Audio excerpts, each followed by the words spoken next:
नमस्कार दोस्तों, स्वागत है आपका अपना ही यूट्यूब चैनल टुडे एग्जाम पर। दोस्तों, जैसा कि बिहार एसएससी के लिए जो जीके जीएस की प्रैक्टिस सेट चलाई जा रही है, जिसके तहत टोटल आपका 40 वीडियो आने वाली है, तो इन 40 में से आप 25वीं वीडियो को वॉच कर रहे हैं।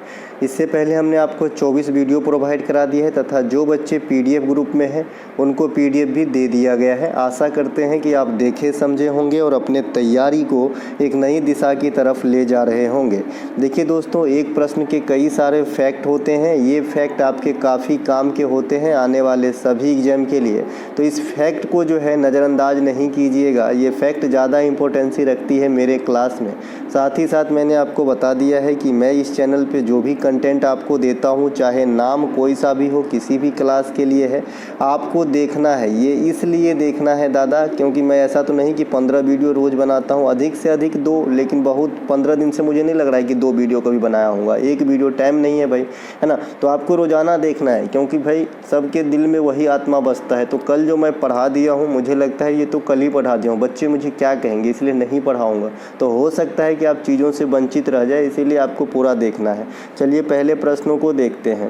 पहला प्रश्न है, आर.एच. व्हिटकर के द्वारा वर्गीकृत 5 जगत में फंजाई जगत के बारे में निम्नलिखित में से कौन सा कथन गलत है। आप जानते हैं कि ये व्हिटकर साहब जो है 5 भागों में बांटा संसार को। ये क्या है, एनिमेलिया और प्लांटी। ये दोनों तो हम बहुत आसानी वे में देखते हैं, है ना। एक तो पेड़ पौधा, एक जंतु। दूसरी है मोनेरा, प्रोटेस्टा और फंजाई। तो ये हमारा हो गया भैया 5, ठीक है। तो इसके जो कथन है, इसके अधिकांश जीव प्रोकैरियोटिक बहुकोषीय जीव है। चलिए जी, ठीक है। पेनिसिलियम इसमें समूह में जीव है। इसमें जनन कायिक, अलैंगिक और लैंगिक। इसका उपयोग बेकरी उद्योग में। देखिए, सभी को देखने से पता चलता है ऑप्शन नंबर 1 सरासर गलत है और वही आंसर है, क्योंकि जो गलत है वही आंसर पहचानना है। बाद बाकी सभी ठीक है। कैसे ठीक है मैं अभी डिस्कस करता हूँ। पहले एक गलत क्यों है ये देख लीजिए।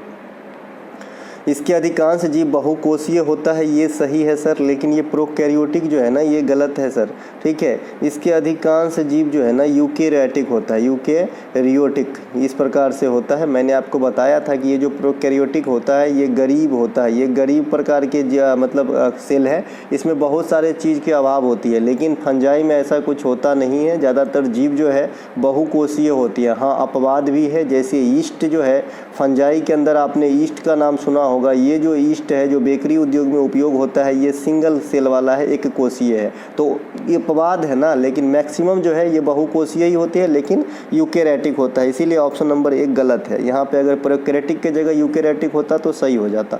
अब प्रोकैरियोटिक और यूकेरियोटिक क्या होता है, मैंने आपको बहुत दिनों से समझाता आया हूँ, ठीक है। देखिए, फंजाई समूह के अधिकांश जीव यूकेरियोटिक बहुकोषीय जीव होते हैं। यूकेरियोटिक कोशिका में माइटोकॉन्ड्रिया, केंद्रक, लाइसोसोम या फिर मेनी मोर चीज़, सभी चीज़ विकसित होते हैं, ठीक है, पूर्ण विकसित होते हैं। जबकि प्रोकैरियोटिक में इन सभी चीज़ों का अभाव होता है।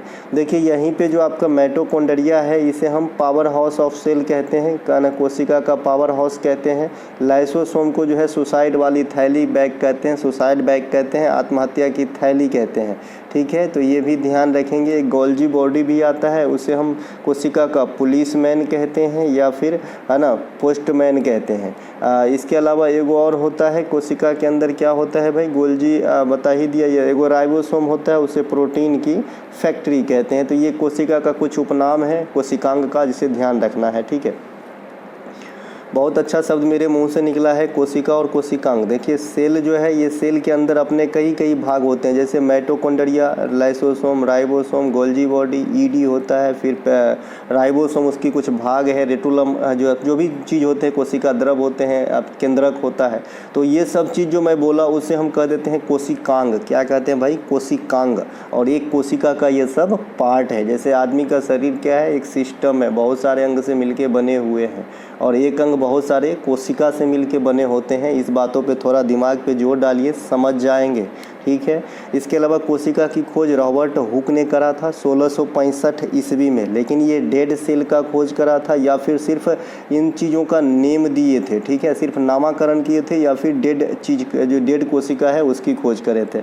लेकिन लाइव सेल की खोज ल्यूवेन हॉक साहब ने 1674 ईस्वी में करा था। तो दोनों बात ध्यान रखेंगे, ठीक है। इनके अलावा पेनिसिलियम नामक कवक होता है, उनसे जो है प्रतिजैविक का निर्माण किया जाता है। पहला जो प्रयोगशाला में प्रतिजैविक बनाया गया ये कौन सा है भाई, तो ये है आपका पेनिसिलिन। पेनिसिलिन की फैक्ट्री पहले जो है इंडिया में कहाँ लगा, तो पेनिसिलिन की खोज सबसे पहले अलेक्जेंडर फ्लेमिंग, और पेनिसिलिन इंडिया में पहले कहाँ पे लगा, तो आपका जो है पिंपरी में जो है आपका पेनिसिलिन की फैक्ट्री डाला गया था। बहुत सारे चीज़ है, सिंदरी में उर्वरक कारखाना, सीमेंट कारखाना, मद्रास में जूट का कारखाना, रिसरा में, ये सब ध्यान रखेंगे, आपके एग्जाम में पूछे जाते हैं। ठीक है। फंजाई समूह में कायिक जनन हो सकता है, लैंगिक जनन हो सकता है, अलैंगिक जनन हो सकता है। जनरली क्या होता है, हम लोग लैंगिक जनन को अच्छे से समझते हैं। लैंगिक जनन जब मादा और नर जो है मिलते हैं तो आपका लैंगिक जनन। एक अलैंगिक जनन होता है जिसमें लिंग का कोई भी रोल नहीं होता। दूसरा एक कायिक जनन होता है। ये सब जनन के प्रकार हैं। तो तीनों जनन एग्जिस्ट करता है आपके किसके अंदर, कवक के अंदर। इसके अलावा कवक का नेचर जो है, अधिकांश जीव परपोषी स्वभाव के होते हैं, परपोषी स्वभाव के होते हैं। इसीलिए हम कवक को पेड़ पौधा कम जो है जानवर कह देते हैं। जब आप मशरूम खाते हो ना तो कितने लोग के मुंह से आप सुनते होंगे वो भी तो एक जानवर है ना। इसके अलावा ईस्ट का उपयोग बेकरी में किया जाता है। यह एक कोशीय होता है। मैंने बताया कि भाई हर चीज़ के अपवाद होते हैं, तो ये अपवाद है ईस्ट, और ईस्ट का उपयोग कहाँ पे होता है, बेकरी। ये बकरी नहीं है, ये बेकरी है जहाँ बिस्कुट वगैरह, ब्रेड वगैरह ये सब बनता है। भाई देहाती आदमी हूँ, बिस्किट नहीं बोल पाया, बिस्कुट बोला हूँ। कवक से होने वाला प्रमुख रोग दाद, खाज, आलू, कांगमारी रोग, ये सब कवक के द्वारा होता है। इनके अलावा R.H. व्हिटकर ने ये सजीव जगत को जो 5 भागों में बांटा था, इनका नाम मैंने पहले ही बता दिया, तो टाइम पास करने से अच्छा है मैं आगे निकल जाता हूँ। इसके अलावा खेलो इंडिया यूथ गेम 2024 में बिहार को कुल कितने स्वर्ण पदक मिले, इसे VVI करके रखेंगे। एक तो बिहार, दूसरी सियासी हालत क्या है बिहार की, आप सभी देख रहे हैं। तीसरा खेलो इंडिया यूथ गेम में पदक लाना, तो ये बहुत बड़ी जो है इवेंट है बिहार के लिए। तो यहाँ से क्वेश्चन आपके एग्जाम में पूछे जाएंगे। तो खेलो इंडिया यूथ गेम में बिहार को 2 गोल्ड मिला है, 2 रजत मिला है, और एक आपका कांस्य पदक के साथ 5 पदकों के साथ 21वां स्थान हासिल हुआ है बिहार को। ठीक है, ध्यान रखेंगे खेलो इंडिया यूथ गेम के बारे में। आज रिपीट कर रहा हूँ, दोबारा इस क्लास में आपको नहीं देखिएगा आप इसको। ठीक है, ये सीरीज में नहीं देखिएगा, हालांकि ये सालों भर बने रहेंगे एग्जाम में। गोपालगंज की जो दुर्गा सिंह है, ये जो बच्ची है, ये 1500 मीटर दौड़ में जो है बिहार को गोल्ड दिलाया है ना, गोल्ड दिलाया है। तो इन्हें ध्यान रखेंगे। हो सकता है कि इनका ठिकाना पूछ ले नेटिव तो गोपालगंज, या फिर इनका नाम पूछ ले तो बताइएगा दुर्गा सिंह। 1500 मीटर के दौड़ में इनके साथ एक उत्तराखंड के लड़का भी जो है जीता। इनके अलावा खेलो इंडिया यूथ गेम 2024 का 6ठा संस्करण था। ये कैमा इवेंट था, 6ठा। ठीक है, कहाँ पे हुआ आयोजन, तो ये आपका 19 से 31 जनवरी 2024 के मध्य तमिलनाडु के 4 शहर कौन कौन से, चेन्नई, मदुरई, कमतूर और त्रिची। ये कल भी बताया था, आज भी बता रहा हूँ। ये चारों शहर के नाम याद रखेंगे, क्योंकि आजकल एग्जामिनर का डर रहा है कि भाई 36वें राष्ट्रीय खेल कितने शहर में हुए, तो 6 शहर में हुए। गोवा के कितने शहर में, तो 5 शहर में 37वें। ये खेलो इंडिया यूथ गेम 2024 कितने शहर में हुए, तो 4 शहर में हुए। ये सब ध्यान रखेंगे। इनके अलावा ये जो आपका खेलो इंडिया यूथ गेम अभी 2024 में हुआ है, तो इसमें किस खेल को पहली बार जगह दिया गया, मेडल इवेंट में शामिल किया गया, तो ये है स्क्वैश खिलाड़ी अनाहत सिंह को नहीं भूलिएगा, डायरेक्ट पूछता है, 2-3 बार पूछ चुका है अनाहत सिंह मैडम, ये स्क्वैश खेलती है। ठीक है, और प्रदर्शन के तौर पे सिमलंब नामक खेल को रखा था कि लाइक मार्शल आर्ट जैसे होता है। मार्शल आर्ट कहाँ का क्या है मैंने कल भी बताया था। जैसे आप है ना पट्टू है ना, इसके अलावा आपका गतका, लाठी, ये सब जो है मार्शल आर्ट का फॉर्म है। इस कलारी पट्टू माफ़ कीजिएगा। इसके अलावा थांगटा मणिपुर का, वो भी मार्शल आर्ट का ही फॉर्म है। लाठी पश्चिम बंगाल का है, गतका पंजाब का है। ठीक है, विजेता महाराष्ट्र रहा है इसके खेलो इंडिया यूथ गेम 2024 में, और उपविजेता तमिलनाडु रहा है। बिहार के कितने 21वें स्थान थे, 20वें स्थान पे आपका झारखंड रहा है। झारखंड में क्या हो रहा है, तो मुख्यमंत्री जेल चले गए हैं। और 22वें स्थान पे हिमाचल प्रदेश रहा है। तो 20वां, 21वां, 22वां के साथ 1-2 याद रखना है। ठीक है भाई। इसके अलावा खेलो इंडिया यूथ गेम 2024 में सर्वश्रेष्ठ प्रदर्शन ये तेलंगाना की जो है आपका वृत्ति अग्रवाल मैडम, ये आपका क्या खेलती हैं, तो ये तैराकी हैं, तो इनसे जुड़े हुए थे। तो ये जो है आपका सबसे अधिक पदकों के साथ टॉप यानी मैन ऑफ द टूर्नामेंट बनी। खेलो इंडिया यूथ गेम की शुरुआत 2018 दिल्ली से हुआ था, लेकिन उस समय इसका नाम खेलो इंडिया यूथ नहीं था। यूथ के जगह पे स्कूल था, खेलो इंडिया स्कूल गेम हुआ करता था, KISG पहली बार। लेकिन 2019 में जब यही खेल हुआ तो इसका नाम बदलकर खेलो इंडिया यूथ गेम कर दिया गया और तब से इसी नाम से यह खेल पॉपुलर है। 2023 में 5वां इवेंट मध्य प्रदेश में कराया गया था, जहां विजेता आपका है ना महाराष्ट्र ही रहा था, और छठा इवेंट 2024 के विजेता भी महाराष्ट्र ही रहे हैं। खेलो इंडिया यूथ गेम के 6 इवेंट में अब तक खाली महाराष्ट्र और हरियाणा ही जीते हैं, बाद में कि कोई और सा जो है स्टेट नहीं जीत पाया है। ठीक है भाई। इनके अलावा इसी फॉर्मेट का एक खेल है खेलो इंडिया यूनिवर्सिटी गेम। इसके थर्ड संस्करण जो है 2023 में उत्तर प्रदेश में कराया गया था और विजेता पंजाब यूनिवर्सिटी बना था। पहला संस्करण 2020 में उड़ीसा के भुवनेश्वर में हुआ था और वहां विजेता भी पंजाब यूनिवर्सिटी ही रहा था, वहां पर भी पहला इवेंट का भी। ठीक है। शीतकालीन गेम के तहत खेलो इंडिया गेम के तहत एक शीतकालीन खेलो इंडिया गेम होता है। इसका पहला जो है आपका इवेंट का आयोजन गुलबर्गा में ही किया गया था 2020 में, और 2023 में भी गुलबर्गा में ही किया गया है। पहले खेलो इंडिया पैरा गेम्स का आयोजन, ये बहुत ही अच्छा खासा रोल निभाएगा आपके एग्जाम में, आपका साथ देगा, क्योंकि एक तो पैरा है ना, और एक खेलो इंडिया यूथ गेम का फॉर्मेट, तो बाप रे बाप कितना ज़्यादा महत्व रखेगा ये तो आप समझ ही रहे हैं। तो पहले खेलो इंडिया पैरा गेम्स का आयोजन 10 से 17 दिसंबर 2023 के मध्य दिल्ली में करवाया गया था। इसमें 7 खेल को शामिल करा गया था। इसके शुभंकर जो था ये उज्ज्वला नामक गोरैया हुआ करती थी, है ना। इनके अलावा हरियाणा इसमें टॉप पे रहा 105 पदकों के साथ। इसके अलावा दूसरा स्थान रहा उत्तर प्रदेश और तीसरा स्थान पे रहा था तमिलनाडु। 22 जुलाई 2019 को लॉन्च किया गया चंद्रयान 2 के लैंडिंग पॉइंट का नाम क्या दिया गया है।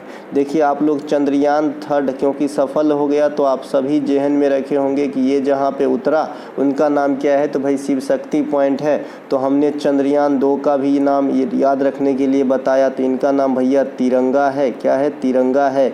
और भाई चंद्रयान 1 भी क्यों छूटेगा, तो इनका भी नाम याद रखिए, इनका नाम जवाहर पॉइंट है। ठीक है। तो चंद्रयान 1, 2 और 3 ये तीनों की लैंडिंग पॉइंट को जरूर याद रखिएगा, नाम आपके एग्जाम में काम आएगी। ठीक है। 23 अगस्त 2023 को लॉन्च की गई चंद्रयान 3 की लैंडिंग साइट का नाम शिव शक्ति रखा गया और यह पूर्णतः सफल रहा, है ना। पूर्णतः सफल रहा, है ना। तो क्या पूर्णतः सफल रहा तो खाली पिछले 2 साल की मेहनत काम कर रहा था? जी नहीं, 2008 से 2023 तक की ये मेहनत है। बस इसी चीज़ से अपने को सीख लेना है कि कभी भी किया गया मेहनत बेकार नहीं जाता है। ठीक है। इनके अलावा 22 अक्टूबर 2008 को लॉन्च किया गया चंद्रयान 1, इसके लैंडिंग पॉइंट का नाम दिया गया था जवाहर पॉइंट, यह असफल रहा था। चंद्रयान 3 को LBM व्हीकल से लॉन्च किया गया था, पूर्णतः सफल रहा था। चंद्रयान 3 के मुख्य निदेशक कौन थी, तो मैडम ऋतु करिघल, इन्हें भी ध्यान रखिएगा। इनके अलावा इसरो की स्थापना कब हुई थी? चतुर्थ पंचवर्षीय योजना के दौरान 15 अगस्त 1969 को हुआ था। मुख्यालय इसका बेंगलुरु में और वर्तमान प्रमुख इनके सोमनाथ साहब थे। इसरो के मास्टर फैसिलिटी केंद्र कहाँ कहाँ पे है, तो कर्नाटक के हासन में है और भोपाल में है। तो 2 जगह है इसरो के मास्टर कंट्रोल फैसिलिटी, ध्यान रखेंगे। नेशनल रिमोट सेंसिंग सेंटर, 99% बच्चा फेल हो जाते हैं जब ये क्वेश्चन आपके एग्जाम में आता है, गलती मिलान करके आ जाते हैं, घर पे आके मिलाते हैं, पेन पटक के सो जाते हैं। देखिए नेशनल रिमोट सेंसिंग NRSC जो है ये हैदराबाद में स्थित है और एक आपका है Indian institute of remote sensing, दोनों में रिमोट है ना। तो इसमें कन्फ्यूजिंग तो बनता है, सेंसिंग भी है। तो जब भी आपका ये सुदूर संवेदन संस्थान ये हिंदी में होता है या फिर इंस्टीट्यूट ऑफ रिमोट सेंसिंग, तो ये है जी आपका इंस्टीट्यूट वाला बात करेगा तो देहरादून में, खाली नेशनल रिमोट सेंसिंग कहेगा तब हैदराबाद में। तो आज गांठ मान लीजिए, इंस्टीट्यूट रहेगा तब आपका कहाँ पे, देहरादून जाना है रिमोट वाला क्वेश्चन में। इसके अलावा भारतीय अनुसंधान कहाँ पे है, तो ये देहरादून में है, वन अनुसंधान। और FSI भी देहरादून में है ना। वन सर्वेक्षण ऑफ इंडिया ये उत्तराखंड में ही है। और जो आपका भारत में वनों के सर्वेक्षण के लिए जिम्मेवार जो है आपका संस्था है, वन का संरक्षण मतलब सर्वेक्षण जो है ये बाइनियल होता है, 2 साल में एक बार होता है। अभी जो हमारे पास रिलीज डाटा है वन सर्वेक्षण का ये 2021 वाला है। 2023 वाला आपके जो है 2024 के अप्रैल मई तक आता है। तो आंख गड़ाए रहिए, आएगा, आ रहा है, रास्ता में है। इसके अलावा जो ये वन के सर्वेक्षण होते हैं ये किस मंत्रालय के अधीन रह के कार्य करता है? भैया ये तो संस्था हो गया भारतीय वन सर्वेक्षण, लेकिन कोई ना कोई मंत्रालय उसे जो है ऑर्गेनाइज करता होगा, जो आपका चलाता होगा, है ना। तो ये मंत्रालय का नाम है पर्यावरण एवं वन मंत्रालय, सीधा सीधा। एक AU खगोलीय इकाई जो सूर्य और पृथ्वी के बीच की दूरी होती है का मान कितना होता है? 1 करोड़ बार आपकी एग्जाम में डायरेक्ट इसकी डाटा पूछा जाता है कि कितना होता है। ऐसे में एक पारसेक है, इसका मान पूछा जाता है, एक लाइट ईयर का मान पूछा जाता है, एक प्रकाश की चाल पूछी जाती है, एक ध्वनि की चाल ठोस में पूछी जाती है।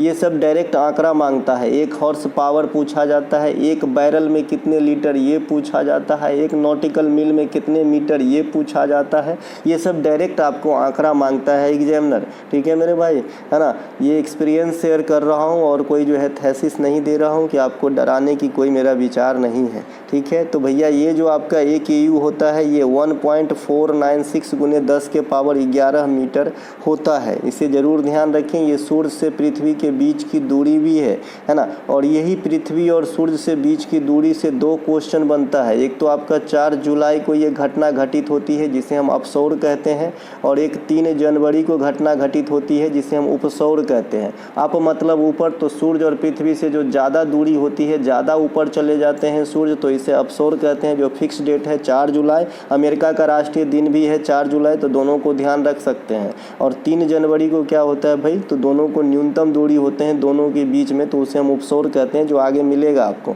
देखिए पारसेक वह दूरी की सबसे बड़ी इकाई है ना। पारसेक खगोलीय दूरी की सबसे बड़ी इकाई है। खगोलीय मतलब आप समझ रहे हैं ना, पटना में कई सारे चीज़ इनसे जुड़ा हुआ चीज़ है ना। जैसे कुम्हरार वगैरह में कई सारे चीज़ प्राचीन काल का मिलेगा आपको पटना में। हम भी रहे हैं जी पटना में, 4 साल रहे हैं, बोरिंग रोड में रहे हैं, ठीक है भैया।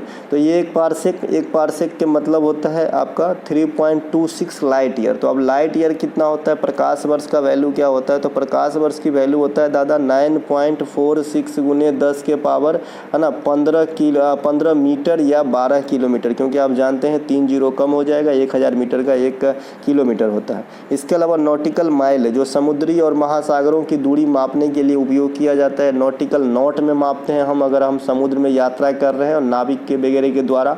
इसके अलावा जो समुद्री वस्तुओं को, जो डूबा हुआ वस्तु है, उसे पता लगाने के लिए हम फेदोमीटर का इस्तेमाल करते हैं, है ना। और आपका रडार होता है जो दिशा वगैरह की पता लगाता है, ठीक है। रडार के आविष्कारक कौन थे? आप लोगों से डिमांड रहेगा, ये क्वेश्चन बहुत ईजी और रेलवे का पसंदीदा क्वेश्चन, सदियों से पूछता आ रहा है रेलवे, जब से मेरा जन्म भी नहीं हुआ होगा, ठीक है। तो ये नॉटिकल माइल, 1 नॉटिकल माइल जो है ये 1852 मीटर के बराबर होता है। इसके अलावा फैदम समुद्र की गहराई मापने के लिए प्रयुक्त किया जाता है। एक फैदम बराबर 1.828 मीटर या 6 फीट होता है। ये सबसे सूटेबल आंकड़ा लग रहा है मुझे, इसे भी ध्यान रखेंगे कि एक फैदम बराबर 6 फीट या मीटर में करेंगे तो 1828 में एक डॉट डाल देना है शुरू में, ठीक है। इसके अलावा सूर्य और पृथ्वी की अधिकतम दूरी 4 जुलाई को मैंने कहा अपसौर कहा जाता है, और न्यूनतम दूरी 3 जनवरी को इसे उपसौर कहा जाता है, उपसौर, ठीक है भाई, ध्यान रखेंगे। इनके अलावा जनगणना 2011 के अनुसार बिहार में सबसे अधिक जनसंख्या घनत्व वाला जिला कौन सा है? देखिए ओवरऑल बात करें इंडिया में, तो ओवरऑल जो है सबसे अधिक डेंसिटी आपका बिहार का ही है सेंसस 2011 के अनुसार। तो बिहार के अंदर जो है अपना कौन सा जो है आपका डिस्ट्रिक्ट है कि बिहार के अंदर सबसे ज़्यादा जो है आपका जनसंख्या घनत्व को रखता है? तो ये है दादा शिवहर। ये बिहार का नक्शा कुछ ऐसे ही, अब तो मैं बिहार की नक्शा बनाना सीख लिया, वाह वाह, है ना। इसके अलावा तो ये शिवहर में सबसे ज़्यादा जो है घनत्व है, ठीक है। जनगणना 2011 के अनुसार देश में सर्वाधिक घनत्व बिहार का है। राज्य में सबसे कम घनत्व जो है देश में सबसे कम घनत्व जो है बिहार राज्य, अच्छा यहाँ है। सबसे कम घनत्व अरुणाचल प्रदेश की है। सबसे कम जनसंख्या घनत्व वाला जिला बिहार के अंदर कैमूर है, और सबसे अधिक घनत्व वाला अभी आपने देख लिया था शिवहर है, ठीक है भैया। 2011 के जनगणना के अनुसार बिहार का लिंगानुपात एवरेज से कम है, 918 है ना। देश की लिंगानुपात 943 है। इसके संदर्भ में हमने एवरेज शब्द का इस्तेमाल किया है। इसके अलावा बिहार में सबसे अधिक लिंगानुपात वाला जिला गोपालगंज है, और सबसे कम लिंगानुपात वाला जिला मुंगेर है, ठीक है। तो ये सब थोड़ा बहुत ध्यान रखेंगे, आप बिहार के एग्जाम देने जा रहे हैं, अरे आइए कभी हमरो बिहार में। इसके इसके अलावा जनगणना 2011 के अनुसार बिहार की साक्षरता 61.8% है, जिसमें मेल की लिटरेसी रेट की बात करेंगे 71.2 हो जाएगा और महिला साक्षरता 515 में एगो शून्य 51.5 हो जाएगा। देश की समग्र साक्षरता 74.04% और देश की समग्र मेल साक्षरता 82.14 और फीमेल साक्षरता 65.46। देखिए ये बात अटल सत्य है कि जितने भी IAS IPS वगैरह जो भी अधिकारीगण हैं हमारे जो बनते हैं वो बिहार से सबसे ज़्यादा बनते हैं। फिर भी ज़मीनी स्तर पे ग्राउंड टू अर्थ देखें तो हमारा स्थिति काफ़ी ख़राब है। लिटरेसी रेट वगैरह में देखिए एक भी ऐसा आंकड़ा नहीं है जो औसत से ऊपर हो। अगर मेल की ही बात करें तो 82 कहाँ, 61 कहाँ, 71 कहाँ, फीमेल की ही बात करें तो 65 कहाँ, 51 कहाँ, और ओवरऑल बात करें तो 74 कहाँ, 61 कहाँ। तो हर जगह जो है हम नीचे हैं थोड़ा सा, लेकिन आशा है कि भविष्य में हम ऊपर होएंगे। क्या ऊपर होएंगे, 2 दिन ऊपर होने लगते हैं, बीच में ही कुछ ना कुछ डंका बज जाता है। इसके अलावा बिहार जनसंख्या के दृष्टिकोण से उत्तर प्रदेश और महाराष्ट्र के बाद सबसे अधिक जनसंख्या रखते हैं।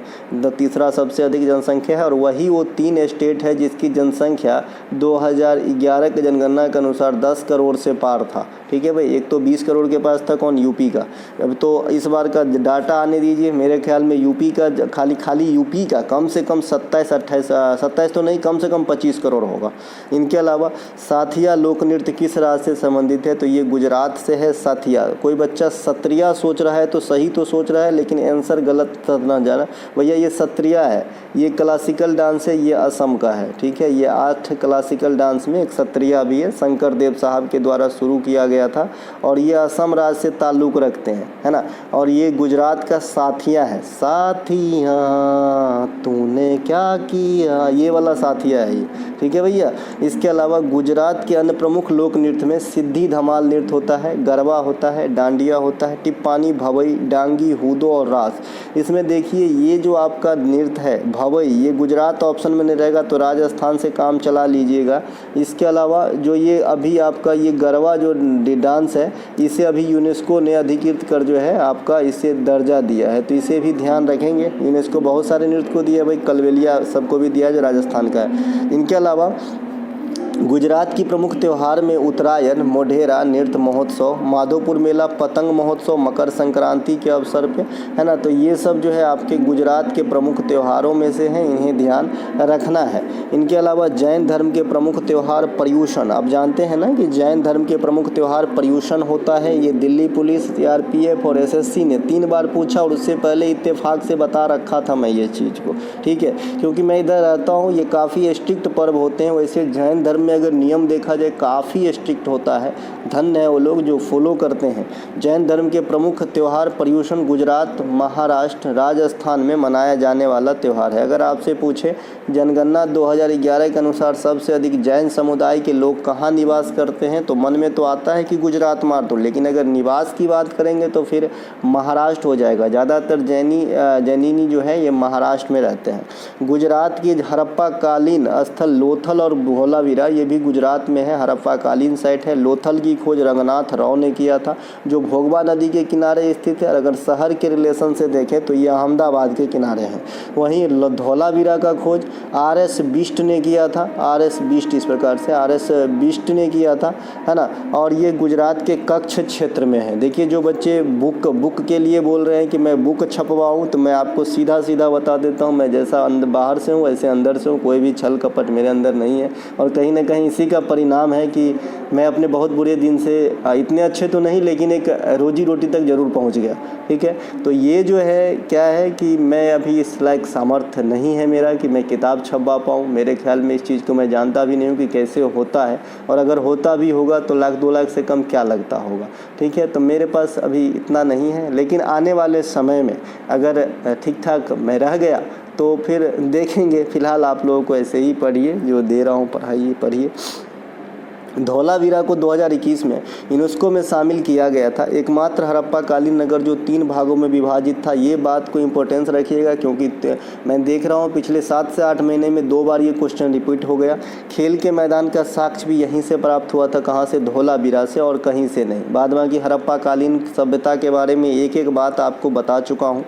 गुजरात में एक मोढेरा गांव है जो भारत के पहले सौर ऊर्जा से संचालित गांव है। सौर ऊर्जा से संचालित गांव मोढेरा में एक सूर्य मंदिर है जिसका निर्माण चालुक्य वंश के शासक भीमदेव प्रथम के काल में हुआ था, तो इसीलिए इनका नाम हो गया कि इन्होंने ही करवाया था। ठीक है भाई, ध्यान रखेंगे। इनके अलावा तापमापी में पारा का इस्तेमाल क्यों किया जाता है? देखिए, तापमापी में पारा का इस्तेमाल करने के कई सारे रीज़न हैं। एक तो इसका तापीय प्रसार बहुत अच्छा होता है, दूसरा जिस सतह पे टहलता है उसमें जो है लगता भी नहीं है।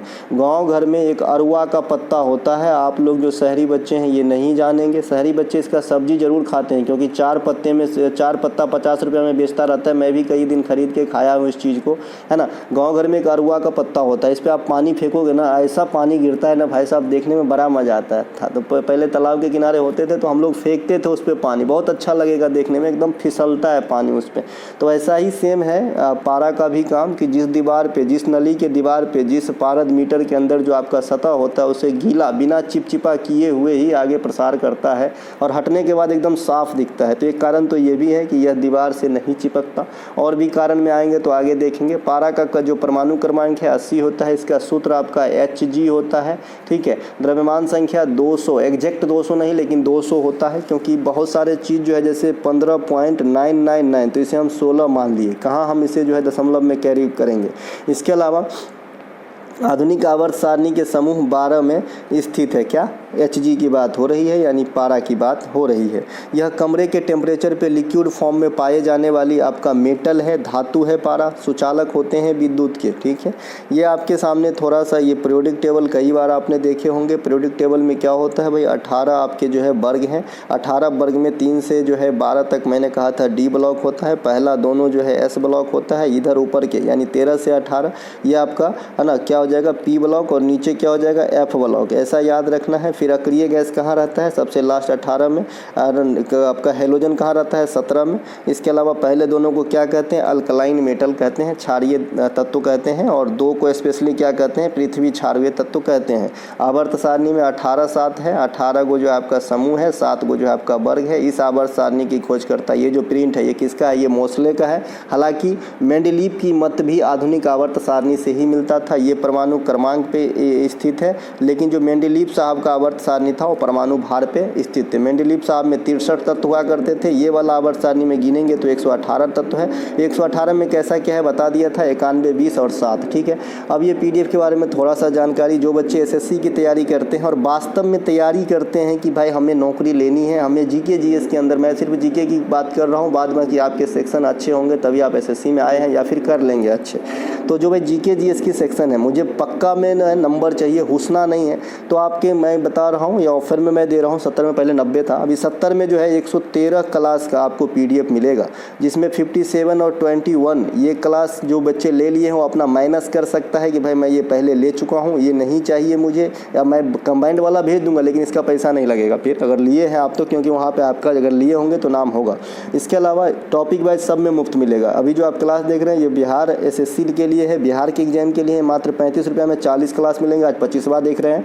इसके अलावा इसी प्रकार से एक एसएससी का चल रहा है जिसमें 35 वीडियो आने वाला है ना। इसके अलावा एक यूपी पुलिस का चल रहा है जिसमें 25 वीडियो आने वाला है। तो आप यूपी पुलिस, बिहार एसएससी और एसएससी तीनों लेते हैं तो 100 रुपये में, यूपी पुलिस और एसएससी के लिए लेते हैं तो आपका 90 रुपये में, यूपी पुलिस और बिहार एसएससी और एसएससी के लिए लेते हैं तो भी 90 रुपये में। तो जैसा आपको लगे आप बात कर लीजिएगा, और भी विशेष बात जो भी करना है ना।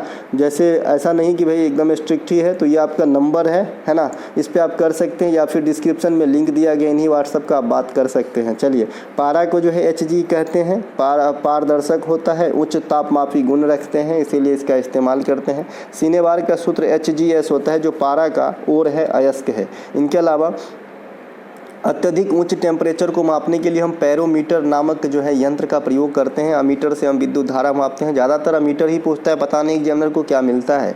इसके अलावा निम्नलिखित में से भारत की दी जाने वाली विभिन्न क्षेत्र में पुरस्कार और उसके स्थापना के वर्ष के साथ किसका मिलान सही है, आपसे पूछ रहा है। भैया धन्वंतरी पुरस्कार 1970 में आवा था, बिल्कुल नहीं आवा था। द्रोणाचार्य पुरस्कार 1985 में एकदम आवा था भाई, ऑप्शन नंबर बी यहाँ पर राइट आंसर हो रहा है। ज्ञानपीठ पुरस्कार की बात करेंगे 1965 में आया था।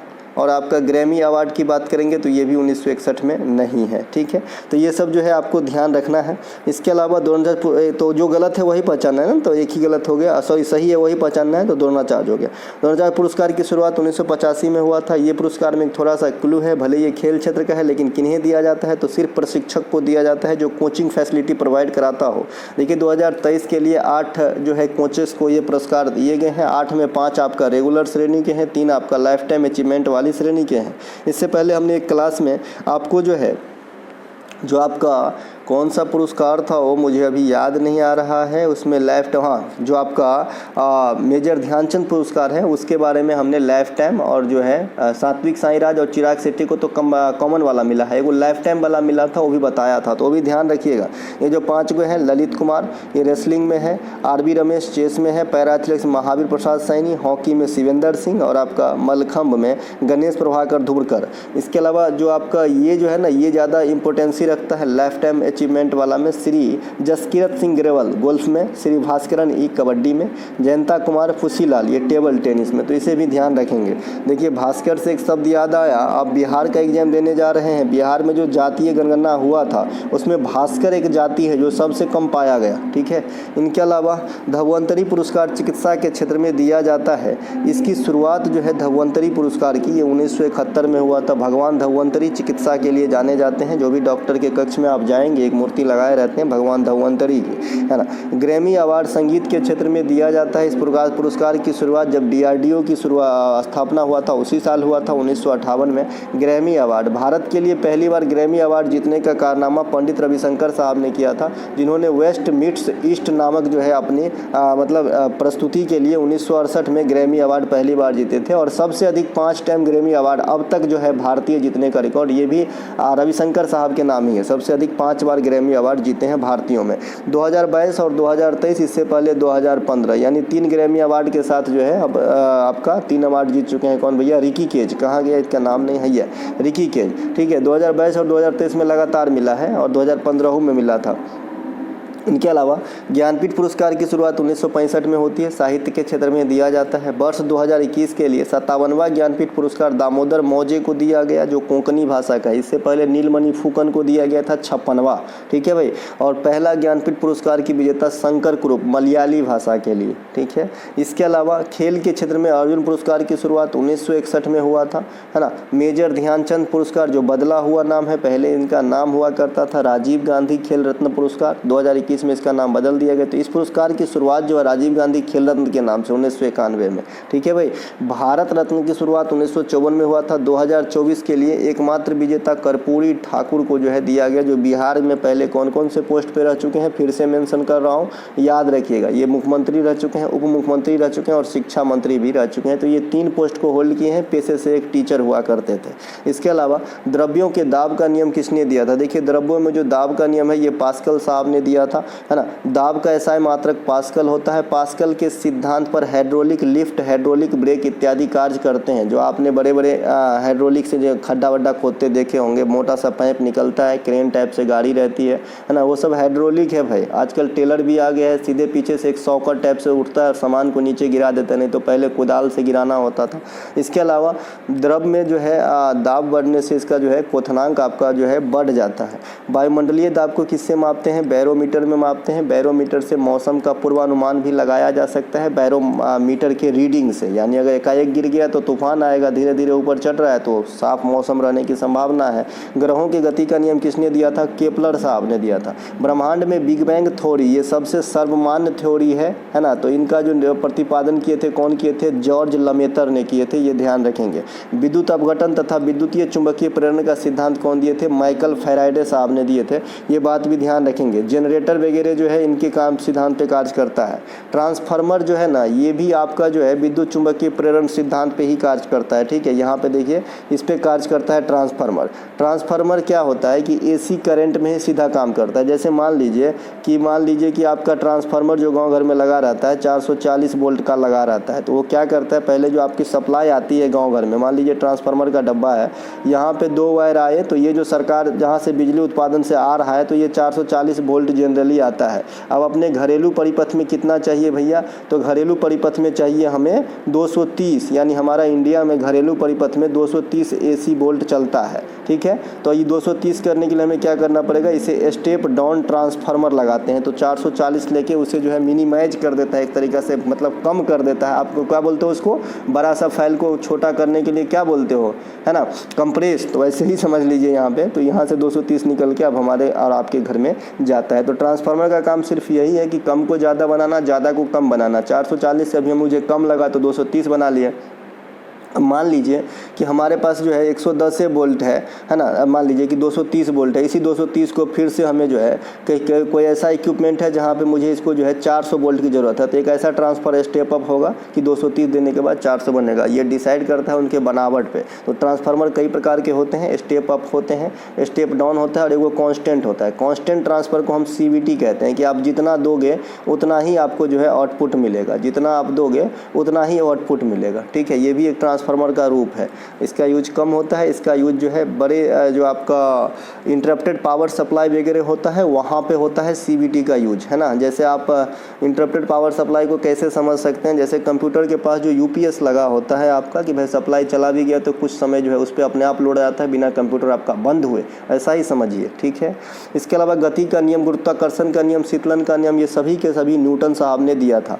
अष्टक का नियम न्यूलैंडस महोदय ने दिया था। आधुनिक आवर्त सारणी की जो सबसे पहले परिकल्पना है, जो मिलता जुलता मत है, ये डामित्री मेंडेलीव की भी है। इसीलिए मैंने आपसे एक दिन कहा था कि भाई आधुनिक आवर्त सारणी के खोजकर्ता तो मोस्ले हैं, जिसका भी आवर्त सारणी आपने देखा भी, लेकिन जो डामित्री मेंडेलीव साहब का मत है, ये भी इनका मत आधुनिक आवर्त सारणी के विचारधारा से ही प्रेरित था। भले इनका जो है आवर्त सारणी परमाणु भार पर आधारित हुआ करता था, ज़्यादा प्रसिद्धि नहीं मिली क्योंकि बहुत सारे दोस्त थे। सबसे पहले तो ये पढ़ने में जो है कठिन था क्योंकि ये परमाणु भार पे था।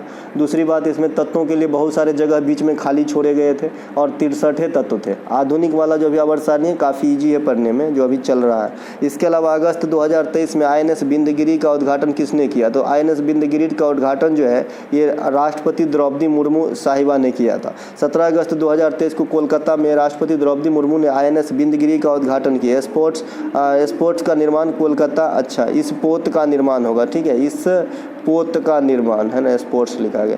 इस पोत का निर्माण कोलकाता स्थित garden rich ship builders and engineering limited. Direct ये भी पूछता है कि ये कहाँ स्थित है, तो आपको कहना भाई कोलकाता में स्थित है गार्डन रिच। ठीक है, तो ये इन्हीं के द्वारा जो है INS बिंदगिरी का आपका निर्माण किया गया। ये बिंदगिरी का पर्वत जो है कर्नाटक में है, इन्हीं के नाम पे रखा गया है। इंडिया में बहुत सारे जो आपका पोत है उनका नाम जो है पहाड़ी के नाम पे, उदयगिरी, बिंदगिरी, महेंद्रगिरी, है ना, ये सब आपका जो है नाम रखा गया है। ठीक है, तो इस पोत का नाम बिंदगिरी कर्नाटक बिंदगिरी पर्वत के नाम पे रखा गया है।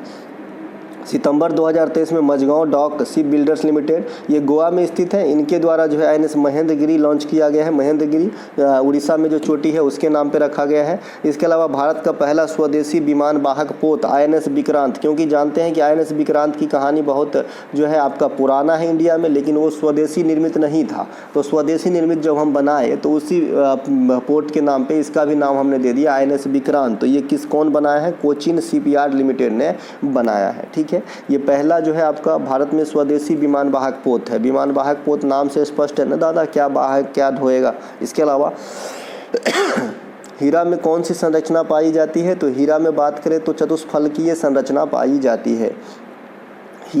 हीरा मैं तो नहीं बना पाऊंगा, लेकिन क्यूब तो ज़रूर बना सकता हूं। तो समझ लीजिए भैया यही हीरा है, इस प्रकार से, है ना।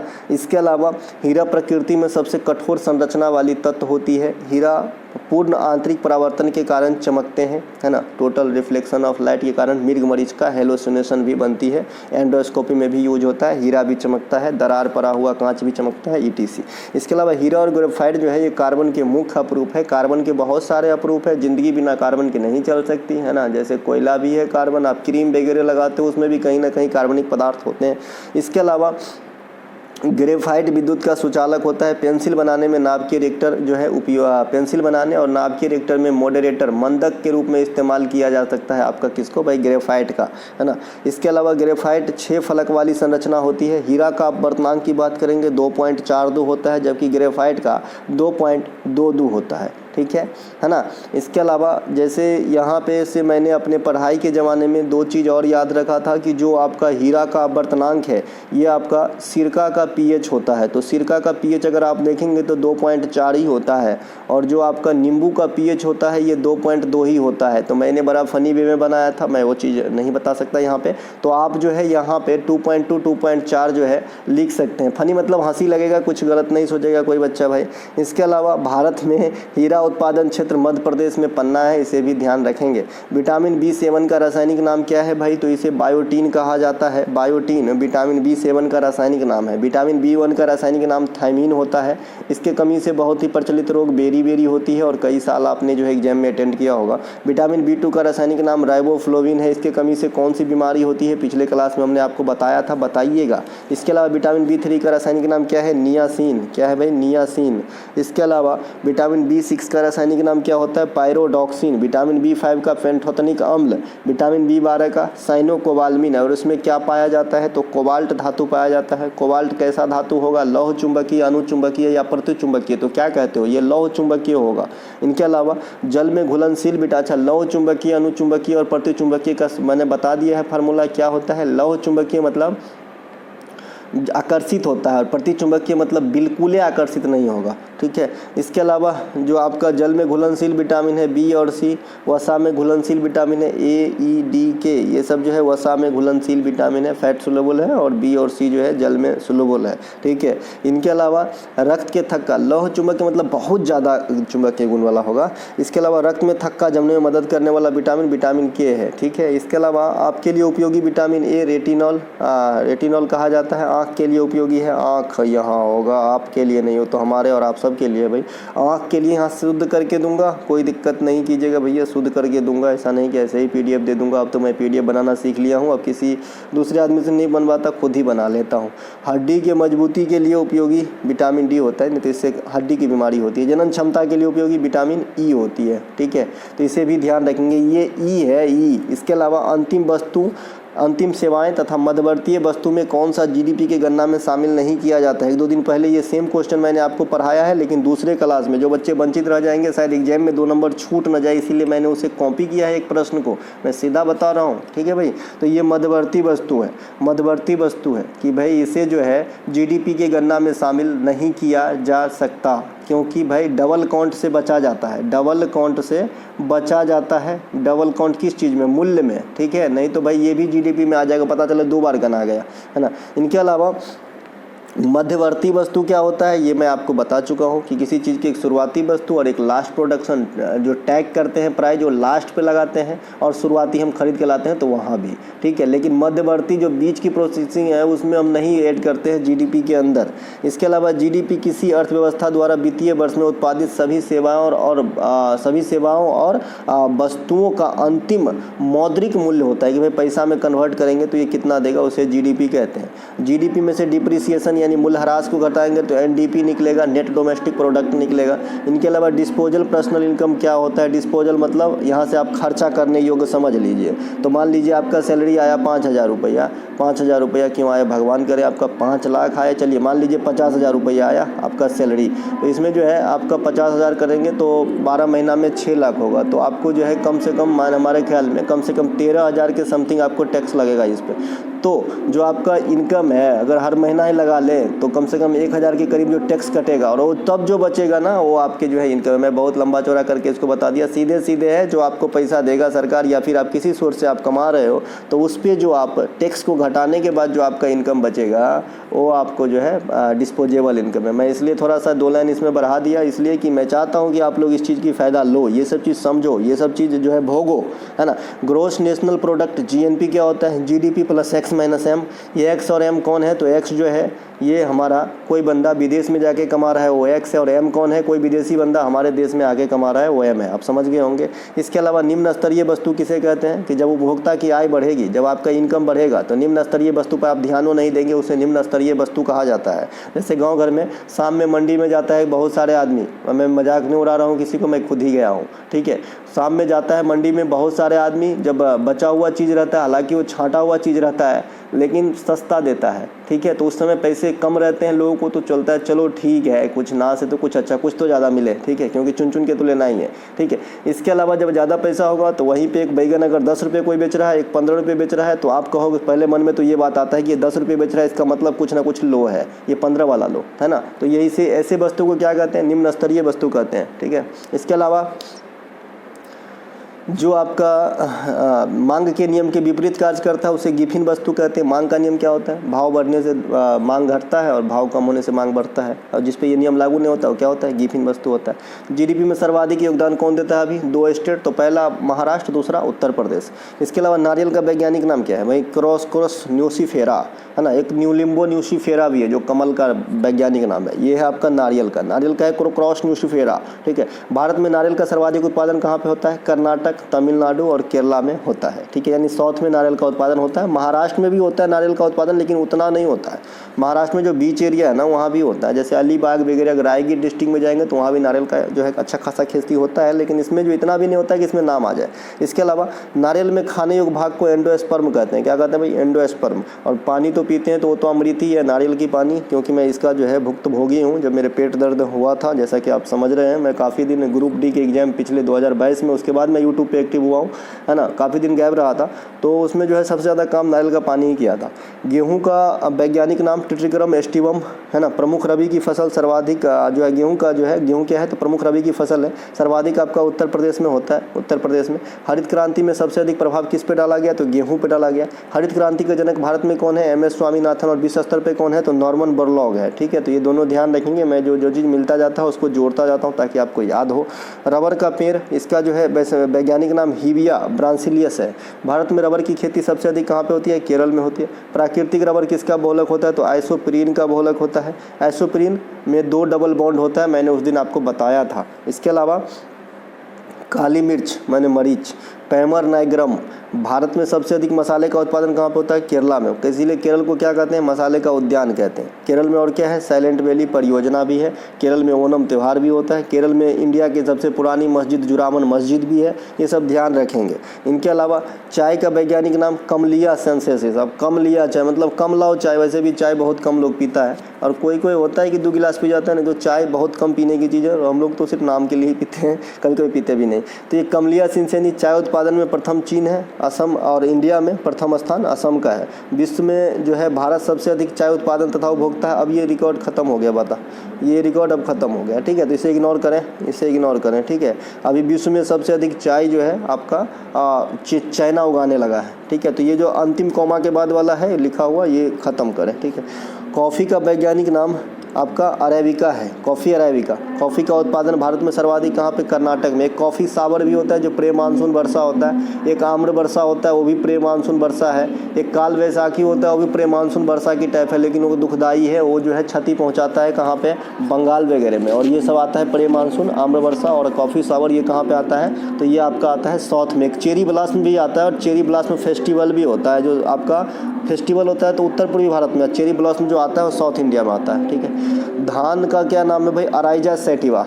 ये भारत में सबसे अधिक चावल की ही खेती होती है। धान मतलब चावल ही कहिए, है ना, चावल धान से ही निकलता है भाई। इसके अलावा सबसे अधिक चावल की खेती कहाँ पे, तो पश्चिम बंगाल में होती है। चावल प्रमुख खाद्यान्न है इंडिया का, और ये खरीफ फसल के अंतर्गत अत्यधिक वर्षा वाला फसल है, मतलब वर्षा की रिक्वायरमेंट है इसको। इनके अलावा बिहार में भारतीय राष्ट्रीय कांग्रेस की पहली बैठक कब आयोजित किया गया था। देखिए बिहार में आपको कांग्रेस की बैठक पहली बार कब करवाए थे बताइए, तो 1912 में। आप बांकीपुर पटना में किए थे। अगर बांकीपुर ऑप्शन में रहेगा तो पटना रहेगा, पटना रहेगा तो बांकीपुर भी रह सकता है ना, क्योंकि बांकीपुर पटना के पास ही है, थाना भी है भाई बांकीपुर। इसके अलावा भारतीय राष्ट्रीय कांग्रेस की 1912 में बैठक की अध्यक्षता कौन किए थे, तो रघुनाथ नरसिम्हम, है ना। इसके अलावा बिहार में दूसरी बार कांग्रेस की बैठक कहाँ पे हुआ, तो गया में हुआ था 1922 में। 1922 में किया गया था, गया में किया गया था। इसके अध्यक्ष कौन थे, देशबंधु चित्तरंजन दास, और दीनबंधु किसे कहते हैं, C.F. एंड्रूज को कहते हैं, ठीक है। इनके अलावा कांग्रेस की प्रथम बैठक 1885 कहाँ पे, मुंबई में किया गया था। कौन थे अध्यक्ष, व्योमेश चंद्र बनर्जी थे। कितने आदमी ने भाग लिया था, 72। कांग्रेस के संस्थापक कौन है, A.O. ह्यूम। भारतीय राष्ट्रीय कांग्रेस के 1896 1993 के बैठक में क्या क्या हुआ, तो वंदे मातरम गाया गया। ये क्या है, हमारा राष्ट्रीय गीत है। कौन लिखे हैं, बंकिम चंद्र चटर्जी। कहाँ से लिया गया है, आनंद मठ से लिया गया है। 1911 के बैठक में क्या हुआ, जनगण मन गाए गए थे। तो जो 1896 के बैठक हुआ था उनका अध्यक्षता कौन कर रहे थे, रहमतुल्लाह सयानी। ये सेकेंड मुस्लिम अध्यक्ष कांग्रेस के। पहले कौन थे, बदरुद्दीन तैयब जी। कहाँ पे अध्यक्षता किए थे, 1887 में थर्ड अधिवेशन मद्रास अधिवेशन में, और ये सेकेंड इस्लाम धर्म से हुए जो अध्यक्ष बने। ठीक है, 1911 में अध्यक्ष कौन थे, बिशन नारायण, जहाँ पे जनगण मन गाया गया था। इसके अलावा कांग्रेस के 1906 में कोलकाता बैठक में स्वराज शब्द का प्रयोग किया गया। दादा भाई नौरोजी जो है अध्यक्षता संभाल रहे थे। इसके अलावा 1929 में लाहौर बैठक में, जिसमें जवाहरलाल नेहरू साहब अध्यक्षता संभाल रहे थे, पूर्ण स्वराज की मांग की। तो एगो स्वराज शब्द का प्रयोग करना, एक बार पूर्ण रूप से मांगना, दोनों बात अलग है। और जो 26 जनवरी को जो हमने संविधान को लागू किया है, इसके पीछे यही लाहौर अधिवेशन की ही कहानी है, जो कई बार आपको बता चुका हूँ। कांग्रेस के 1907 में सूरत बैठक में कांग्रेस में बंटवारा हो गई गर्म दल और नरम दल में। 1916 में एक बैठक होता है जिसमें पुनः जो है गर्म दल और नरम दल एक हो गए। इस 1916 के बैठक के अध्यक्ष कौन थे, अंबिका चरण मजूमदार। और इसी बैठक में क्या होता है कि मुस्लिम लीग और कांग्रेस भी एक हो जाता है। किसके प्रयास से, एनी बेसेंट के प्रयास से। तो ये सभी के सभी बात आप ध्यान रखेंगे। इसके अलावा वर्तमान कांग्रेस के अध्यक्ष कौन है, तो मल्लिका अर्जुन खड़गे, और एक तो आप जानते ही हैं भाइयों बहनों। इसके अलावा नवंबर 2023 भारत में 5 राज्यों में विधानसभा चुनाव हुआ। कांग्रेस की सरकार तेलंगाना में बनी है ना। तेलंगाना में जो वर्तमान मुख्यमंत्री है, ये इंपॉर्टेंट रखेगा, क्योंकि जहाँ पे एक भी राज्य में नहीं बना, वहाँ पे तेलंगाना में इनका सरकार बना, अभी फुल बहुमत से। तो इनका नाम है रेवंत रेड्डी। कौन है भैया, रेवंत रेड्डी। इनके अलावा सुभाष चंद्र बोस कांग्रेस में हरिपुरा अधिवेशन 1838 में अध्यक्षता संभाले थे। 1939 में भी त्रिपुरी अधिवेशन में सुभाष चंद्र बोस साहब जीत गए थे, लेकिन रिजाइन दे दिए थे, क्योंकि इनके विपक्ष में महात्मा गांधी साहब ने पट्टाभी सीतारामैया को खड़ा कर दिया था, जो उनको खटक गया। इनके अलावा कांग्रेस के 1917 अधिवेशन की अध्यक्षता एनी बेसेंट मैडम की थी। आयरिश लेडी थी, पूर्ण रूप से भारतीय नहीं थी, लेकिन पहली बार महिला के द्वारा अध्यक्षता किया जा रहा था। इसके बाद 1925 में सरोजनी नायडू के द्वारा अध्यक्षता किया गया, जो पूर्णतः भारतीय महिला के द्वारा अध्यक्षता की गई। इसके अलावा 1924 के बैठक में एकमात्र बार जो है महात्मा गांधी ने भाग लिया था, बेलगांव अधिवेशन। इसके अलावा गतिज ऊर्जा का एसआई मात्रक क्या होता है, तो भाई गतिज ऊर्जा का एसआई मात्रक होता है kilogram metre square second by second square, या फिर सेकेंड इनवर्स 2। ये कैसे आता है, आप सभी जानते हैं। गतिज ऊर्जा बराबर हाफ mv² होता है, जहां m क्या है, मास है। मास का आप क्या लिखेंगे, किलोग्राम लिखेंगे। v वेलोसिटी बराबर क्या होता है, समय बराबर दूरी बट्टा चाल। तो चाल बराबर क्या हो जाएगा, है ना, दूरी बट्टा आपका क्या हो जाएगा, समय, दूरी बट्टा समय। तो इस v को दूरी बट्टा समय का स्क्वायर लिख सकते हैं। तो kg यहीं पे है। दूरी का हम लिख लेंगे क्या भाई, दूरी का हम क्या लिखते हैं, तो दूरी का आप लिख सकते हो मीटर, एसआई यूनिट। और इसके बाद समय का हम सेकेंड लिखेंगे, तो एस लिख लेते हैं, और इसका स्क्वायर करेंगे, तो यही चीज़ निकल के आएगा kgm² बट्टा s², या फिर kgm² s इनवर्स 2, s के पावर -2। ठीक है, तो यही आपका यहाँ पे बनाया गया है। इसके अलावा जो आपका यहाँ पे क्या लिखा है, कर्ज नहीं भाई, कार्य, वर्क, है ना, कार्य।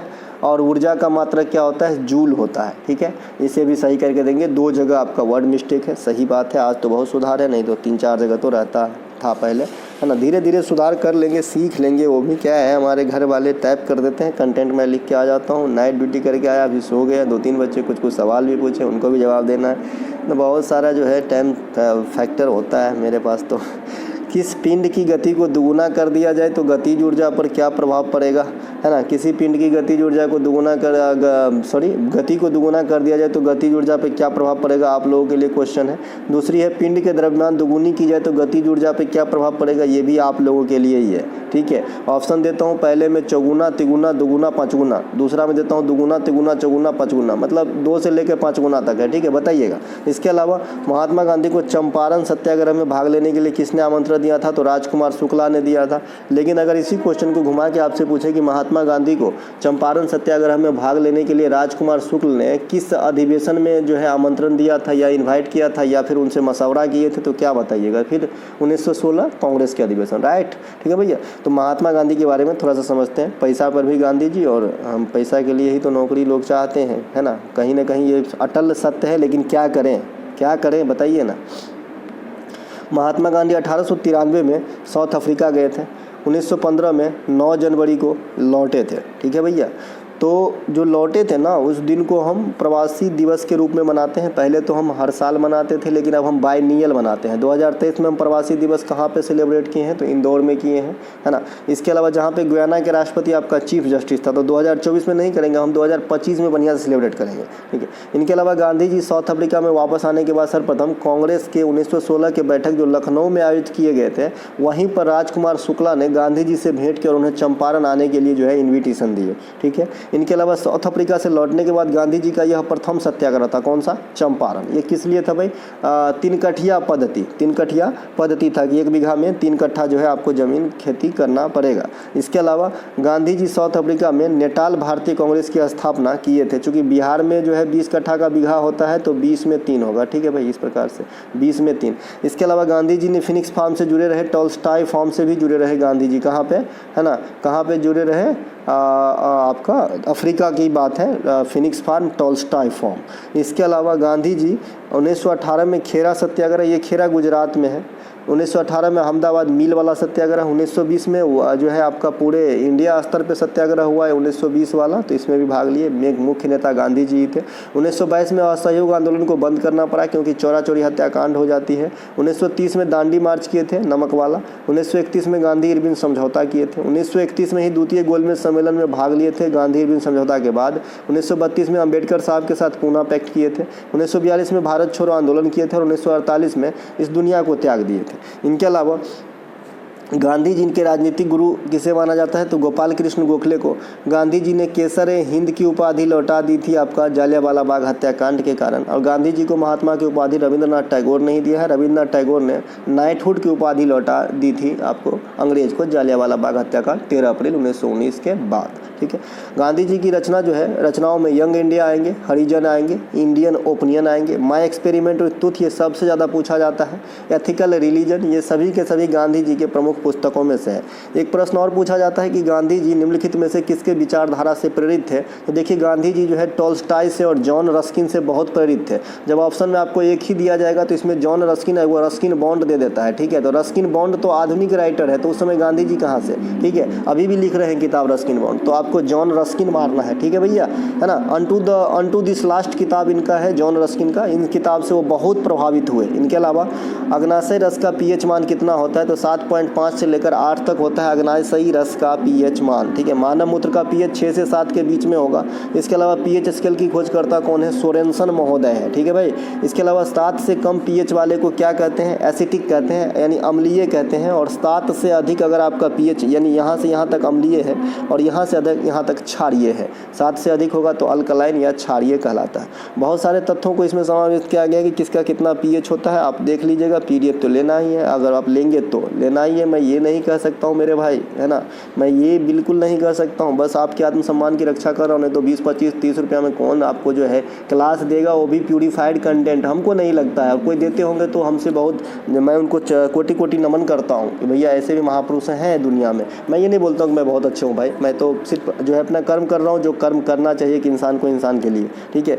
किस इस्लाम शासक ने श्रृंगेरी में जगत गुरु शंकराचार्य के सम्मान में मंदिरों का पुनर्निर्माण करवाया? देखिए अभी जो है राम मंदिर का जो है आपका ये हुआ प्राण प्रतिष्ठा, तो इसमें जो है शंकराचार्य वाला नाम भी काफ़ी हॉट में आया था, तो इसीलिए ये क्वेश्चन मैंने यहाँ से आपके लिए रखा है, हो सकता है एग्जाम में आए। तो ये टीपू सुल्तान ने जो है आदि जगत गुरु शंकराचार्य के लिए जो श्रृंगेरी मठ से संबंधित थे, तो उनके लिए जो मंदिर था उनको पुनर्निर्माण करवाने में ये इस्लाम शासक ने अहम रोल निभाया था। जय हो।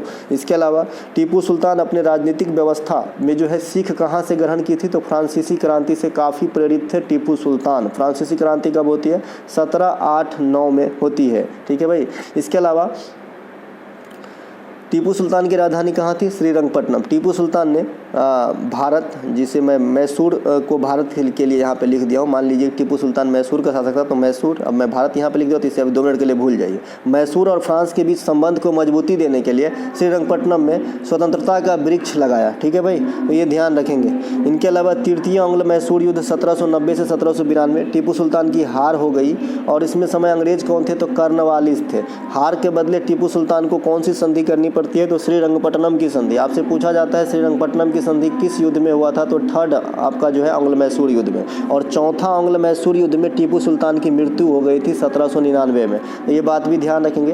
बिहार का पहला दैनिक समाचार पत्र कौन सा था, तो सर्वहितैषी। ये बिहार का पहला दैनिक समाचार पत्र था। सर्वहितैषी समाचार पत्र 1890 में पटना से प्रकाशित किया गया था। भारत में हिंदी समाचार पत्र पहला उदंत मार्तंड जुगल किशोर साहब के द्वारा। और भारत में पहला समाचार पत्र द बंगाल गजट किसके द्वारा, जेम्स अगस्टस हिक्की के द्वारा। अंग्रेजी भाषा का था ये। पत्रकारिता के क्षेत्र में दी जाने वाली पुरस्कार पुलित्जर पुरस्कार, ये कहाँ से मिलता है, अमेरिका से मिलता है। एक कॉम्पैक्ट डिस्क सीडी किस प्रकार की डाटा भंडारण करती है, चुंबकीय, प्रकाशीय, इस प्रकार से ऑप्शन आपको दिया रहेगा। तो जो सीडी है ये डाटा भंडारण करती है आपका प्रकाशिकी, ऑप्टिकल, ठीक है। और सीडी की भंडारण क्षमता मैक्सिमम कितने होते हैं, तो 700 MB होते हैं, ठीक है। 700 MB की डाटा जो है ये भंडार कर सकता है आपका ऑप्टिकल रूप में। इसके अलावा DVD 4.7 GB तक। फ्लॉपी डिस्क काफ़ी बार पूछा जाता है, 80 KB से 1.24 MB मेगाबाइट तक जो है ये स्टोर कर सकता है। ब्लू रे डिस्क आता है ये 25 GB तक। एक पेन ड्राइव सभी बच्चे के पास होता है, जिनके पास थोड़ा भी है ना, थोड़ा भी आता है जैसे घर से बाहर, तो सबसे पहले एक लैपटॉप की जो है आप डिमांड करते हो अपने पेरेंट्स से, है ना। ज़रूरी हो तभी करें भाई, नहीं तो घर में कुछ देख के करें, क्योंकि मैं इन सब चीज़ों को जानता हूँ, है ना। तो इसीलिए मैंने कभी ऐसा बोल ही नहीं पाया कि मुझे कुछ चाहिए, ठीक है। और मैं बिना कोचिंग का पढ़ा हूँ पटना में, मैं पढ़ा के पढ़ता था और मैं कभी कोई कोचिंग नहीं पढ़ा। हालांकि कुछ दिन मैं एक टीचर हैं जिनसे मैं मैथ पढ़ा, लेकिन वो भी मेरे से जो है पूरा फीस नहीं लिए थे। बहुत बहुत धन्यवाद सर को। इसके अलावा 25 GB पेन ड्राइव, ये आपका 228 GB तक जो है आप पेन ड्राइव में स्टोर कर सकते हो। हार्ड डिस्क में 1 टेराबाइट तक आप स्टोर कर सकते हो। जो हार्ड डिस्क नहीं आता है कंप्यूटर में, हार्ड डिस्क, यही तो चोरी होने के लिए अगर आप एग्जाम वगैरह देने जाते हो, देखते हो ना सील रहता है नीचे कि कोई भाई निकाल ना ले, इसकी डाटा जो है कोई चोरी ना कर ले, इसीलिए एक सील लगा रहता है नीचे। आप एग्जाम हॉल में देखे होंगे, सील से जो है पैक किया रहता है, उस कंपनी की लोगो लगी रहती है, ताकि जो इसके साथ कोई छेड़छाड़ ना करे। और पिक्चर में भी ये सब तो काफ़ी अब आगे निकल गया भाई। इसके अलावा 4 बिट कितने बराबर होते हैं भाई, 1 निबल। 4 बिट को हम कहते हैं 1 निबल, और 8 बिट को कहते हैं हम 1 बाइट, और 1024 बाइट को हम कहते हैं 1 KB, 1024 KB को हम कहते हैं 1 MB, 1024 MB को हम कहते हैं 1 TB, उससे भी आगे जाएंगे तो हम PB कहते हैं, है ना। तो इस प्रकार से जो है चलता रहता है। कात्यायनी मेला का आयोजन बिहार में कहाँ किया जाता है, तो ये खगड़िया में किया जाता है कात्यायनी मेला का आयोजन, इसीलिए खगड़िया। इसके अलावा बिहार में लगने वाले अन्य प्रमुख मेलाओं में आएंगे तो वैशाली मेला, नाम से स्पष्ट है। इसके अलावा सम्राट मेला, सम्राट शादी वाला मेला होता है, जो आपका सामूहिक शादी होता है वैसा मेला होता है। सम्राट नहीं, इसे सौराठ लिखिएगा, सौराठ, ठीक है। ये मिथिलांचल रीजन में ही होता है। इसके अलावा हरिहर मेला, ये सोनपुर मेला को ही कहते हैं। पितृपक्ष मेला, गया में, यहाँ से लोग विदेशी लोग भी आते हैं पितृपक्ष करने, तर्पण करने। सिमरिया मेला, ये बरौनी में लगता है, जो आपका सेतु है बरौनी स्टेशन के जैसे ही आगे आएंगे सिमरिया का पुल है, उसी के नीचे जो है ये लगता है। और जब आप पटना जाते हो एक इंटरसिटी एक्सप्रेस चलता है, तो मैं देखता हूँ, कई बार देखता था इसको। बिहार में प्रमुख त्योहारों के अनंत चतुर्दशी, जो भी त्यौहार होते हैं जनरली वो सभी बिहार में होते हैं भाई साहब, बात तो ये है। इसके अलावा गुरु गोविंद सिंह जयंती भी होती है, बिहार में मनाई जाती है, क्योंकि आप जानते हैं कि सिखों के 10वें गुरु गोविंद सिंह का जन्म जो है पटना साहिब में हुआ था, तो वहाँ भी मनाया जाता है। बिहार में लोक कला अर्पण है, गोजना है, ये सब जो है लोक कला है। मिथिला पेंटिंग तो बहुत फेमस ही है, तो ये तो आप बहुत दिन समझ गए होंगे।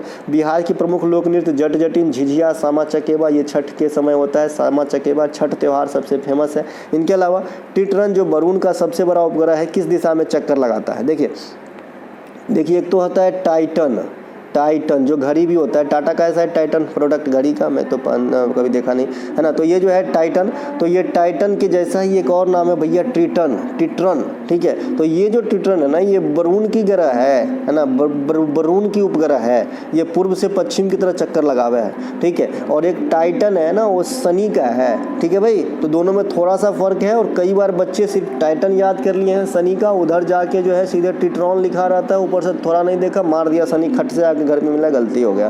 पूर्व पश्चिम से पूर्व की ये जो ग्रह है, उपग्रह है, माफ कीजिएगा, ये पश्चिम से पूर्व में चक्कर लगाते हैं। टाइटन शनि का उपग्रह है।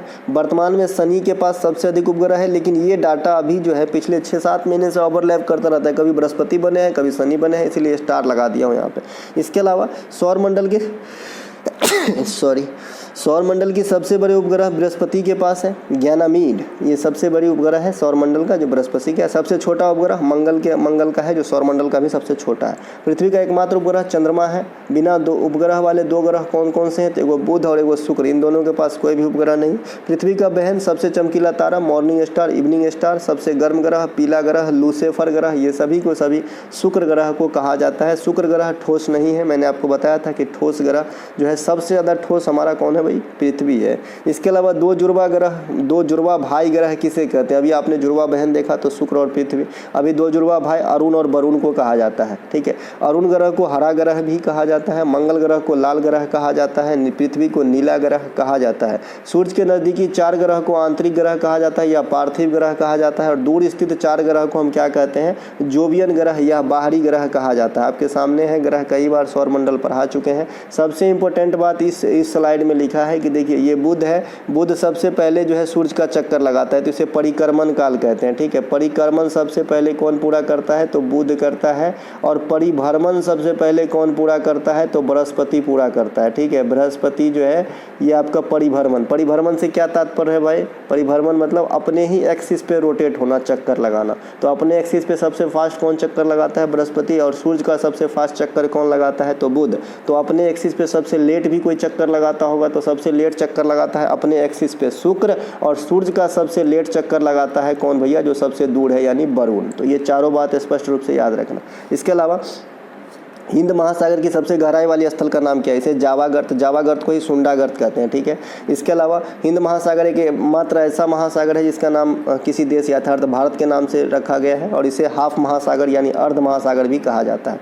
अरब सागर, बंगाल की खाड़ी, अंडमान सागर, ये सभी हिंद महासागर के ही पार्ट हैं, जो सागर है, जो समुद्र है। इसके अलावा दुनिया में 5 महासागर, प्रशांत, हिंद, अटलांटिक, आर्कटिक और अंटार्कटिक, ठीक है। इसमें सबसे बड़ा आपका हो जाएगा प्रशांत। कहाँ गया भैया? प्रशांत। 2 नंबर पे अटलांटिक, 3 नंबर पे हिंद महासागर, 4 नंबर पे आर्कटिक और सबसे छोटा 4 नंबर पे अंटार्कटिक और सबसे छोटा आर्कटिक हो जाएगा, ठीक है। इसके अलावा दुनिया की सबसे अधिक गहराई वाली स्थल मरियाना खाई, ये कहाँ पे? चैलेंजर गर्त, प्रशांत महासागर में है। अल नीनो और ला नीनो की घटना जो घटित होती है कहाँ होती है? प्रशांत महासागर में। अल नीनो क्या होती है? गर्म करता है जल को। ला नीनो क्या करता है? ठंडा करता है जल को। अटलांटिक महासागर का आकार कैसा है? एस शेप का है, इसे क्या कहते हैं? इसे अंध महासागर भी कहा जाता है।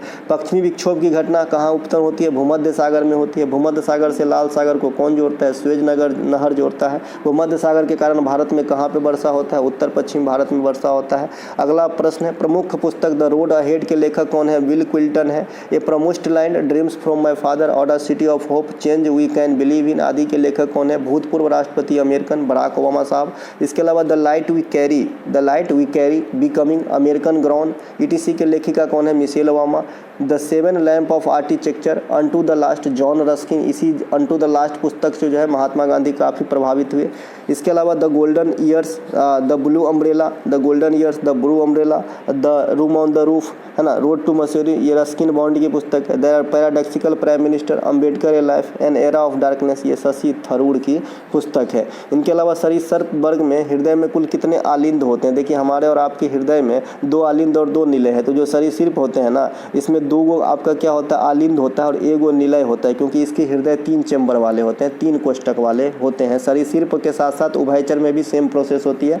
2 गो आपका क्या होगा? आलिंद होगा, और 1 गो क्या होगा? निलय होगा। किसके किस्में में? उभयचर और आपका सरीसृप में। स्तनधारी तथा पक्षी में 4 चैम्बर वाला हृदय पाया जाता है, तो 2 गो निलय और 2 गो आलिंद होता है। मत्स्य वर्ग में कितना? 2 चैम्बर वाला हृदय पाया जाता है, और इसके सभी पार्ट में अशुद्ध रक्त ही रहते हैं। इसके अलावा मगरमच्छ में 4 चैम्बर वाला हृदय होता है, ये अपवाद है। मगरमच्छ जो है ये भी रेंग के चलता है ना, ये कहें तो, है ना, ये स्थल में भी रहता है, जल में भी रहता है, सेकने के लिए धूप में नहीं निकलता है बाहर, है ना, तो फिर भी इसमें 4 होता है, तो इसे अपवाद करके रखेंगे। स्तनधारी और पक्षी जो है ये समतापी प्राणी होते हैं। समतापी प्राणी जिसका अपना टेम्परेचर वायुमंडल के टेम्परेचर के हिसाब से ढालने की कोई ज़रूरत नहीं होता है, उसे समतापी प्राणी कहते हैं। तो पक्षी और स्तनधारी, हम और आप समतापी प्राणी हैं, गर्म खून के प्राणी हैं, ठीक है। तो ये इसमें क्या होता है? 4 चैम्बर वाला हृदय होता है। अगला, राजा राम मोहन राय के सहयोगियों ने बिहार में ब्रह्म समाज की स्थापना शाखा कहाँ खोली? ये क्वेश्चन को पूरा पढ़िएगा, नहीं तो इसका आंसर बदल जाएगा। राजा राम मोहन राय के सहयोगी ने तो पटना और गया में, ठीक है। ब्रह्मा समाज की स्थापना राजा राम मोहन राय 1828 में कलकत्ता में किए थे। राजा राम मोहन राय की पुस्तकों में संवाद, कमोती और मिरात उल अखबार ये प्रसिद्ध है। बिहार के भागलपुर में कृष्णनंदन घोष के द्वारा ब्रह्म समाज की स्थापित की गई थी, तो ये बात भी आपको ध्यान रखना है। आर्य समाज की स्थापना दयानंद सरस्वती भी बिहार आए थे विजिट के लिए। इसके अलावा थियोसॉफिकल सोसाइटी के संस्थापक मैडम ब्लात्सकी और कर्नल अलकाट जो 1875 में करते हैं, ये बिहार आते हैं आपका 1894 में, ठीक है। इनके अलावा जमशेदपुर में 1920 में पटना में रामकृष्ण मिशन की शाखा खोली गई थी, है ना, और 1922 में पटना में खोली गई थी, और 1920 में जमशेदपुर में। किसका? रामकृष्ण मिशन का। रामकृष्ण मिशन की स्थापना कब होती है? 1897 में। किसके द्वारा? विवेकानंद साहब के द्वारा। ग्लूकोज को एथिल एल्कोहल में परिवर्तन करने के लिए किस एंजाइम का प्रयोग किया जाता है? तो जाइमेज का। ग्लूकोज को एथिल एल्कोहल में परिवर्तन के कौन सा उदाहरण है? फर्मेंटेशन का, किन्नमन का। एथिल एल्कोहल को एथेनॉल भी कहा जाता है। C2H5 हो है। जब आप इथेन में यानी CnH2n+2 में n का वैल्यू 2 रखेंगे तो हमारा हो जाएगा C2H6 हो जाएगा। तो इसको एगो हाइड्रोजन को हटा के OH ग्रुप यानी एल्कोहल का फंक्शनल ग्रुप जोड़ देंगे तो ये वाला सूत्र आएगा जिसे हम एथेनॉल कहते हैं। मानव शरीर में प्रोटीन को पेप्टोन्स में बदलने वाला एंजाइम है आपका पेप्सिन। इसके अलावा इंसुलिन नामक हार्मोन कहाँ से निकलता है? अग्नाशय से। इसकी कमी से आपका चिनिया रोग होता है। विटामिन में यकृत द्वारा विटामिन के यकृत के द्वारा प्रोथ्रोम्बिन प्रोटीन का निर्माण करता है, और यही प्रोथ्रोम्बिन प्रोटीन जो है रक्त के थक्का जमने में, ब्लड क्लॉट होने में मदद करता है। इसीलिए हम ओवरऑल कह देते हैं कि विटामिन के कमी के कारण ब्लड का थक्का नहीं जमता, ठीक है, क्योंकि प्रोथ्रोम्बिन प्रोटीन की कमी हो जाती है शरीर में। इसके अलावा वनस्पति तेल से कृत्रिम घी बनाने की प्रक्रिया को हाइड्रोजनीकरण कहा जाता है। इसके अलावा बिहार विधान परिषद में कुल कितने सदस्य हैं? तो 75 गो। बिहार विधानसभा में 243 गो। बिहार लोकसभा में क्या गो सदस्य? 40 गो। राज्यसभा में 16 गो। विधान परिषद में जो है मात्र 6 स्टेट है बिहार विधान परिषद वाला। कौन कौन? बिहार, उत्तर प्रदेश, कर्नाटक, महाराष्ट्र, तेलंगाना और आंध्र प्रदेश। विधान परिषद में अध्यक्ष की नियुक्ति कौन करता है? तो जो विधान परिषद के अन्य सदस्य होते हैं ना, उन्हें में से वो अपना जो है अध्यक्ष चुन लेते हैं। इसके अलावा किसी राज्य की विधानसभा में न्यूनतम 60 सदस्य हो सकते हैं और विधान परिषद में न्यूनतम 40, लेकिन इसके अपवाद है। और विधानसभा में मैक्सिमम 500 और विधान परिषद में मैक्सिमम, तो जो विधानसभा में उस राज्य में रहेगा ना उसके 1/3 से अधिक नहीं होगा मैक्सिमम विधान परिषद में, राइट। इसके अलावा विधानसभा में सदस्यों का कार्यकाल 5 वर्षों का, इसे विघटन भी किया जा सकता है समय के पूर्व राज्यपाल वगैरह के द्वारा। लेकिन विधान परिषद राज्यसभा वाली कहानी है, इसको विघटन नहीं किया जा सकता, लेकिन पूर्णतः समाप्त किया जा सकता है। पूर्णतः समाप्त किया जा सकता है कि भाई इस राज्य में अब रहेगा ही नहीं, तो ऐसा हो सकता है, ठीक है। तो हम मिलेंगे अगले वीडियो में। अगर आपको अच्छा लगा हो तो लाइक करें, पहली बार आ रहे हैं तो सब्सक्राइब भी करें, अपने दोस्तों में शेयर करें। आपके जो भी रिलेटिव वगैरह पढ़ता हो उनको शेयर कीजिएगा, नहीं तो जो नहीं पढ़ता उनको शेयर करके कोई मतलब नहीं है। साथ ही साथ अगर PDF के बारे में कोई भी जानकारी चाहिए, डिस्क्रिप्शन में लिंक दिया गया है, व्हाट्सएप पे लिंक क्लिक करके व्हाट्सएप पे मैसेज कीजिए, जानकारी दी जाएगी। जय हिंद दोस्तों।